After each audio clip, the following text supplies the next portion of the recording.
coming out.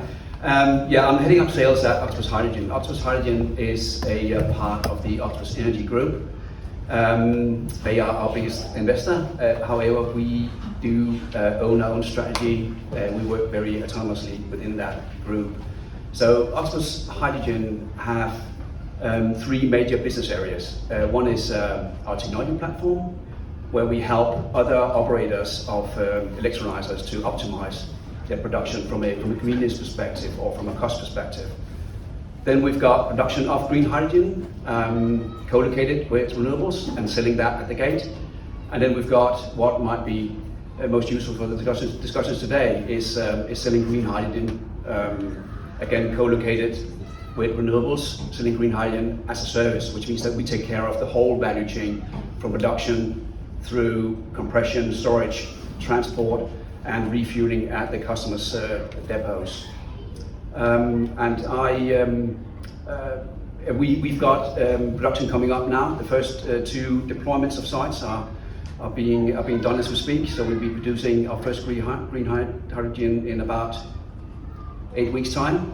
And we've talked a lot about scalability today, and we believe very much in that. We have plans and ambitions of having about 50 megawatts of electrolysis in the UK by the end of next year, and we'll double that to 100 both in the UK and abroad by the end of 2024, given that we can get the kit and the equipment that we need, both in terms of compressors and electrolyzers. Fantastic. So it wasn't that short, was it? But that's fine, that's great. Dr. Isi, I'm Ramon Raisi. I am the Director of the Center for Logistics and Heuristic Optimization at Kent Business School, and our center specializes in logistics and supply chain optimization and analytics, and we are leading on a number of decarbonization projects like Network H2 for understanding the economies of hydrogen for road freight transportation, another project with the River Thames, Port of London actually, which we are trying to use as a highway for hydrogen production, distribution, transportation, storage, distribution, all of that around the river. And we are also working with Port of Dover, decarbonizing the channel crossing ferries from Port of Dover to Calais and Dunkirk as well. And we have a little bit of experience in terms of how the national supply chain, when it comes to heavy good vehicles going on hydrogen, would look like, and what would be the Capex and Opex implication of setting up such supply chain. Thank you. Hi, I'm Martin Kemp. I'm founder and technical director of X-Science, which is an SME. We've been working on future hydrogen storage solutions, high transport project funded by the Automotive Transformation Fund, and we're working forwards from that. And we're trying to improve the efficiency of onboard hydrogen storage. And we've been very pleased to talk to anybody who wants to do other projects in the future. And we work with AMRC at Sheffield, and we've set up this thing called the Hydrogen Storage Prototyping Hub, because we believe that we can sort of roll this model as developing prototype, custom pressure vessels for any companies. So it's making easy access to the skills that we've developed so far. Thank you. Fantastic. Thank you. I probably didn't introduce myself, did I? Really? I talked about Tetra. So harsh pressure, I started my career as a research scientist working on hydrogen and electrochemical systems in nature. Then I was lucky to join, I don't know if anyone's still in the room, yes, Element Energy, where I worked as a consultant for about 9 years on hydrogen, but also carbon capture and storage and industrial energy. Then I joined Innovate UK, which is now part of UK Research Innovation, as the Energy Innovation Lead, and covered hydrogen in that role. Last of all, worked for Bayes as they were developing their hydrogen strategy before joining Tetra. So personal background. Thanks very much. So good breadth of experience and knowledge here. Might start with the What can we talk about disruptive concepts that are going to help the advancement of the adoption of hydrogen HGVs and logistics? Might put that to you, Martin, first, if that's okay. Yeah, so no surprise, I'm going to talk about onboard hydrogen storage because it's a bit of a Cinderella, I think, of the whole supply chain, where people just say, well, go and buy a cylindrical vessel, and it is what it is. But actually, it's not the most efficient, space-effective way to store hydrogen necessarily. So, for me, onboard hydrogen storage, if we can improve that, we can increase the range, we can improve the payload. So, that area would be good to sort of develop in the UK because we don't have any major, cylinder manufacturers in the UK at the moment. Anything for you, Harsh, in terms of the One disruptive model that I hope we'd like to try is this idea of not just selling a product, selling a truck, but selling a package. And I think that takes out the pain. Really, the truck companies, the truck operators shouldn't have to worry about what's underneath the bonnet, what's the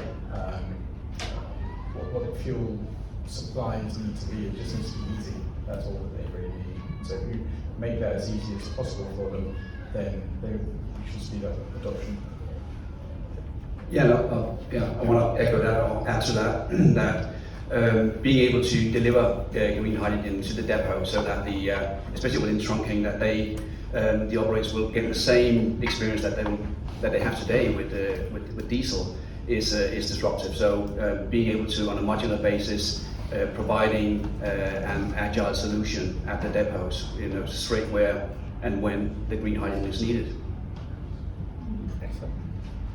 If I could just add to this from the supply chain perspective. From one of the studies that we carried out, we found out within this chicken and egg situation whether hydrogen infrastructure should be first or whether it should be the technology part of things, the fuel cell trucks or hydrogen combustion trucks first. When it comes to heavy goods vehicles, it seems like the infrastructure can easily go first, but the conversion of the fleet is the harder part, really. So we found that it requires almost 100 times more investment commitment from freight forwarders to convert their fleet. We are talking about over 500,000 trucks to go fully hydrogen if we are speaking about 2050, and if that's the route to making the sector net zero. And that's a huge investment requirement from the fleet forwarder. So and I'm not a technical guy, but I think one thing that we can start thinking about is we have a legacy system, and maybe there will be ways around retrofitting some of the existing fleet as well, which we should start looking into as well, I think. Are you able to expand a little bit more on what's driving that cost differential, that huge differential that it's more on the fleet than it is the infrastructure? Yeah, so mainly the demand for hydrogen, if we assume the existing pattern of consumption will be pushed forward to hydrogen, we are speaking about 3.5 million kg of hydrogen a day to just run the HGV fleets almost. And that requires around 3.5 billion investment from the government to set up the entire supply chain, just tailor-made and dedicated to that demand. But when we are talking about the total cost of ownership of each hydrogen truck, which is currently around 800,000 pounds based on the estimates that we have, and then you multiply it by the number of HGVs which are out there, you can see the full picture here. So this is where these figures are coming from, and the real commitment is. That might diminish this next question, but let's see. If we're to look at refueling infrastructure, what's the vision and what's the way of identifying the hotspots or the optimization around refueling infrastructure for HGVs? I think when it comes to heavy good vehicles, the situation is a little bit easier compared to the medium duty vehicles, like vans doing the delivery in cities, because they have a very messy pattern of deliveries and routes. So think of Amazon. Every day their vans are taking a very different route. So locating the facilities that are going to serve that fleet is not that easy. But when it comes to HGV, the routes are usually very much predictable and known. And I think ultimately we are talking about where they are currently getting their conventional fuel, which is diesel. So it is ports, warehouses, service stations, so all of that. That more or less is going to be how and where hydrogen will be delivered. But I wanted to point out the transition period, which is a tricky period until we get there. And talking about hotspots, I think we have to sort of also think about intermodal use of facilities, collaborative use of facilities between different models. So, and in that sense, ports will be one of the best candidates, really. Because in the maritime sector, we are also talking hydrogen, and then those facilities can be in a very good way shared. On top of that, one concept that we are very much researching and pushing forward is fuel mobility and moving the fuel around. That's one thing that there is a little bit of resistance against, and that's mainly because of safety issues around moving the dangerous good, which is in this case hydrogen, around. But we have done case studies that this is a really winning concept. If you can get the fuel to where it is needed during the transition period at least.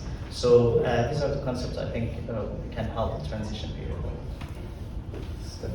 Yeah, no, I completely agree. I mean, it's always obviously very interesting to talk about the vision, and it's very easy to start predicting about what's going to happen in 5 years or in 10 years. What's really, really difficult is what's going to happen in 6 months, and that's where we are focusing. And I'm going to sound a bit startup-ish here, but we are all about sort of progression rather than perfection. So we want to do things now. We want to make sure we get the fuel to where it's needed right now, and that's why we've got this solution of being able to either take the fuel that we have and do a milk run with it, or actually install at a depot a refueling facility that can be moved around, can be pulled down again and moved into a different place. That is going to take us from where we are now into the point in time where we've got the big £5 million refueling stations that are fixed in the ground. Fantastic. Okay. Maybe one for you, Harsh. Are there any further technology developments that are needed to improve the range and performance of HGVs? So I'd start by saying that there's always going to be incremental improvements, and that we should just try to set up our systems so that they can be as future-proof as possible and not get to and avoid the risks of logging. But I don't see that as where the biggest problem is. I see the biggest problem as being able to make decisions collectively, and that's where I find innovations like digital twins and interoperable communications between different types of vehicles, different types of stations, both electric charging points and hydrogen stations, and the wider energy grid. I think that's where we'll get really high value insight, because we'll be able to effectively price how much is energy worth or hydrogen worth at a given location at a given time much better. And I think that helps others who are in the decision-making community, whether that's an energy investor or government person, for example, in this morning's session talk about where to put hubs. I think they need that information, they need that evidence, and that's been unnecessary for diesel, but we're going to really need to do that now as we transition to both electricity and hydrogen. Thank you. Is there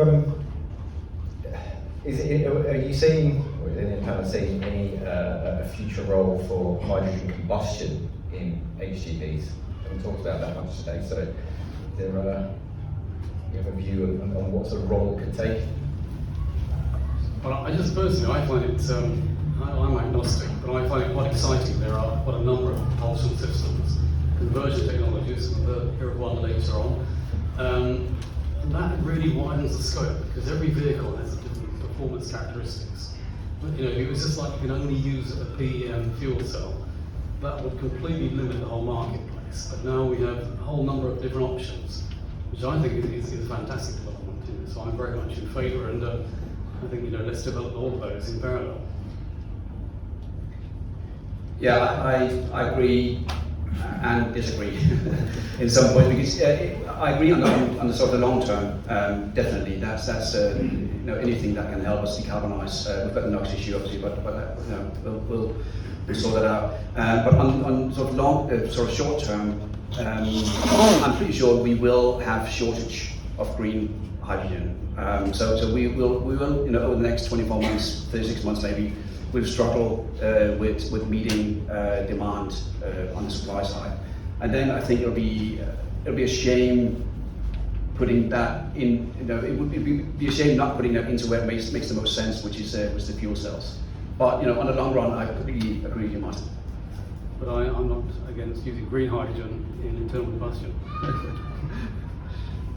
Yeah, we all agree that Octopus hydrogen, so that's why. There are new inventions that are actually making it cleaner, actually. Thanks, guys.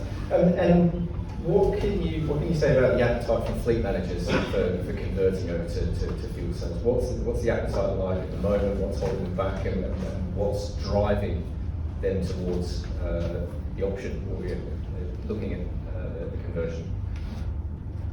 So, we are speaking a lot to fleet managers, different companies here and there, but I think it is a very early discourse to have really, and it has been raised in a couple of occasions with different trucking companies that we are working with, but they are either clueless or completely reluctant at this stage.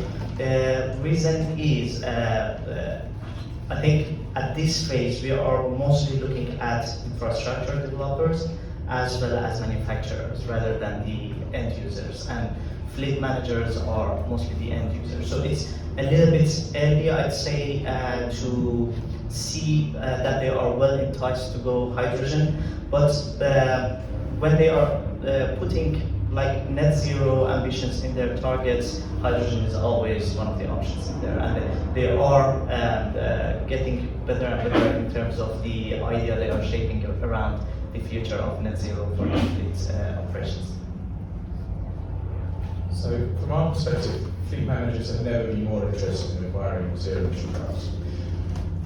The types of fleet managers that are the early adopters are perhaps atypical. They actually love technology, they love, they embrace change. So they may have been slightly jaded by switching to other fuels before the hydrogen cells or not. But I think we need to respect that they've gone through that and have to, they've convinced their central, the head office that X fuel is really good for the environment, and now X fuel is really demonized. So they're worried about that happening with hydrogen. But by and large, there's a lot of enthusiasm from the most early adopters, and they read all the papers. They know all the different companies making the different zero emission trucks, and then they're stuck when it comes to which uses, and the location of where it's easiest to trial. For example, it's easy to upgrade a grid, or it's easy to buy hydrogen. It's nowhere near where the zero emission market is, and so I think that's an interesting disconnect.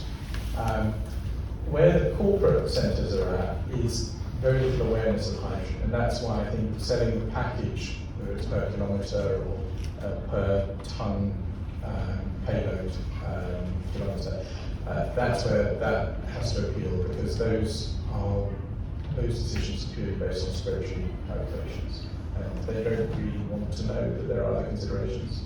That's what we're finding. So there was a conference recently which I think KTN put on, and there was an operator, fleet operator, and the presentation they gave comparing battery with hydrogen, they basically put out the statistics that you're charging, recharging, they have like a few hours downtime each day, hundreds of miles range. If you're charging and discharging a battery at that rate, the lifetime of the battery is very limited. The cost of the battery is 1/3 of the replacement vehicle. And, you know, really within, you know, an actual operator basically sort of trashed lots of arguments and put others forward. And I thought, well, actually, we need to engage those people, those end users, as soon as possible. I mean, there may be none here today. You know, we need to sort of let them understand how the technologies are developing and understand their requirements, so that, you know, there's a complete alignment as early as possible. Yeah, I mean, it's a TCO question, or at least it was 12 months ago. It was all about TCO, and that has changed slightly now in our experience. So we're getting a lot of inbound interest from fleet managers who, you know, if they could get their hands of an application that was right-hand drive, they would love to do that. And there's a willing. I mean, we are on the green hydrogen. We're almost at diesel parity. We're not quite there, but we're almost there. So right now it's just a question about getting the price of the applications down. But we see a clear willingness to pay a premium, and we see that for two reasons. First of all, the operators of the lorries, they get this demand from their clients, so they can't respond to an RFQ without telling about how they want to decarbonize. So they have to go that way. And the second thing that drives this sort of appetite for paying a premium is that they can actually move some of that cost away from their operating OPEX and onto their marketing budget, because they can see, well, we are paying more, but we can show the world, we can show, you know, the public, we can show our shareholders that we are actually moving this forward, you know, as fast as we can. One thing which is a real opportunity for the hydrogen community to help the HGV community is to leapfrog the phase where you're only testing 1 or 2 vehicles, because that's very hard to support from a hydrogen economics perspective.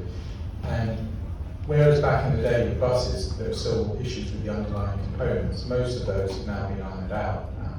So if we can get that knowledge from the bus community over to the HGV community, so they can go straight to tens of vehicles, then that's a really huge opportunity. That's a really good point. It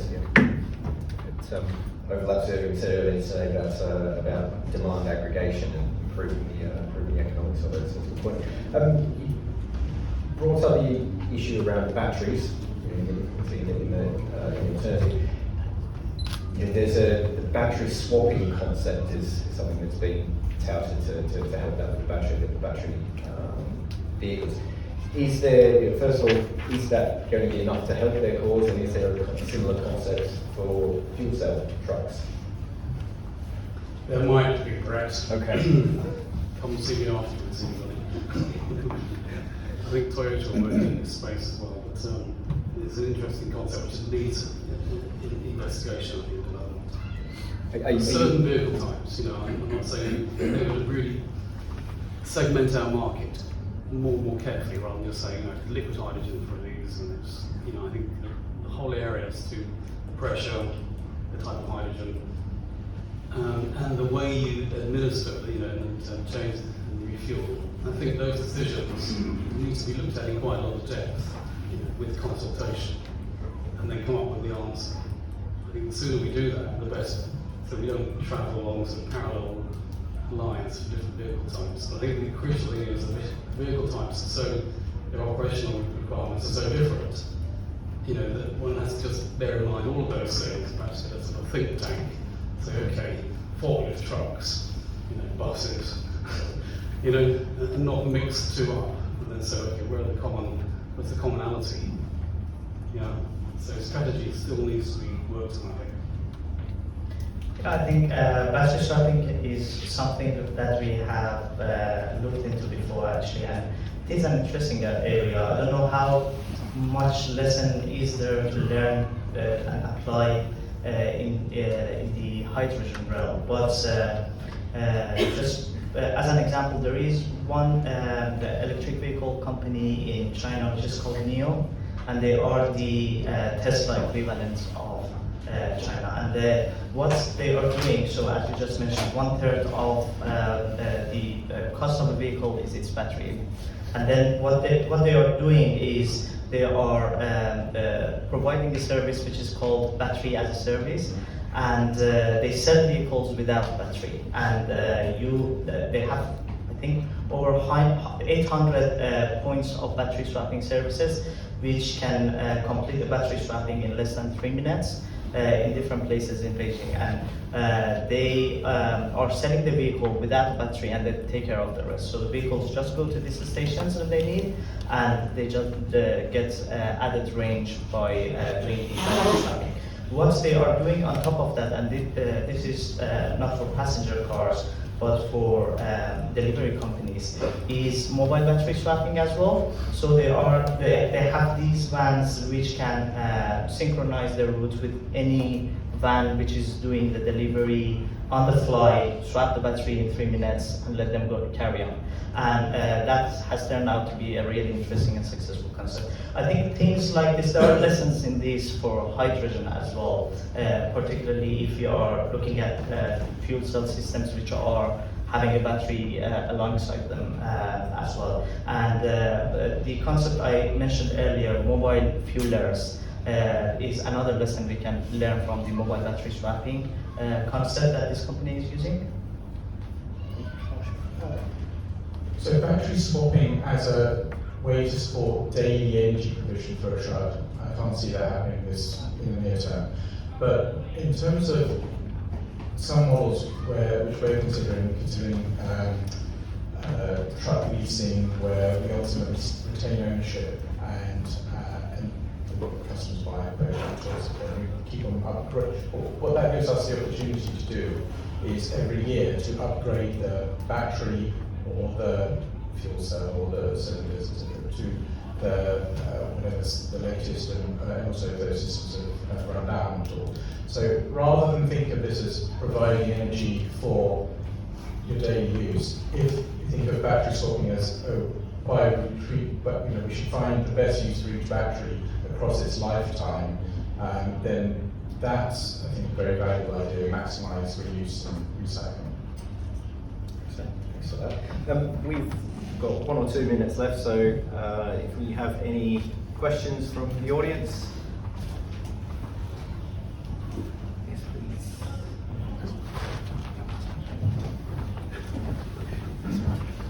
I'm Dinesh from University of Southampton. So Ash, you mentioned about using digital twin as an innovative technology which can potentially be used to look at improving the fast refueling stations. Any other engineering topics or engineering challenges which you think that we should address to improve the overall efficiency of the hydrogen refueling systems? Well, I think I'm really encouraged by the development of mobile refuelers. I think that the ability to provide high pressure, flexible hydrogen supply is really going to make it a lot easier for us to secure adoption. So that sector at the moment needs to grow very, very rapidly, and so any solutions that can help it grow rapidly will help the broader HGV market adoption.